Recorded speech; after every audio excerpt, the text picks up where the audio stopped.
Қайырлы күн достар, барлықтарыңызға. Бүгін осындай ортасында меренгасы бар, қазіргі хит болып жатқан ракушка печенье дайындайтын боламыз. Каналға тіркеліп, лайк басып, комментарий қалдырып кетіңіздер.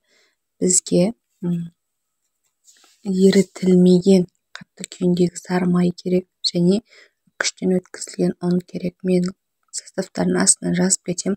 Сары май мен ұнды осылай әбден араластырып аласыздар. Үстіне разрыхитель қосасыздар. Онда тоже жұмыртқа сарысы 3 штук және кез келген проценттегі қаймақты құясыздар. Осылай илеп қамыр қылып шығарасыздар. Қамырларыңыз өте нәзік, әдемі болу керек, қатты болып қалмау керек. Сондай әдемі қамыр шығу керек. Және осы аралықта арасына салатын меренгасын дайындайтын боламыз.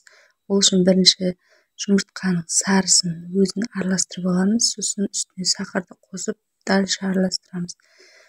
Кремі қатты төгілмейтіндей болғанша араластырасыздар.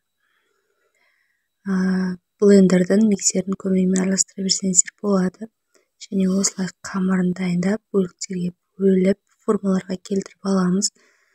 Сосын осылай кез келген формада істей берсеңіздер болады. Әркімнің өз қалауы бойынша арасына көп меренга қосудың қажеті жоқ. Піскен кезде ағып кетуі мүмкін. Бүктеп атқанда да тоже солай болуы мүмкін.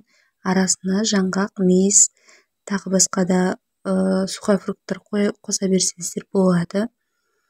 Осылай дайындап аласыздар да пештеріңізді алдын ала қыздырып аласыздар. Және қызып тұрған пешке 20 минутқа салып аласыздар 180 градусқа. Осылай әдемі болып шығады. Бетіне сахарный пудра болмаса шоколад жағып қойсаңыздар болады.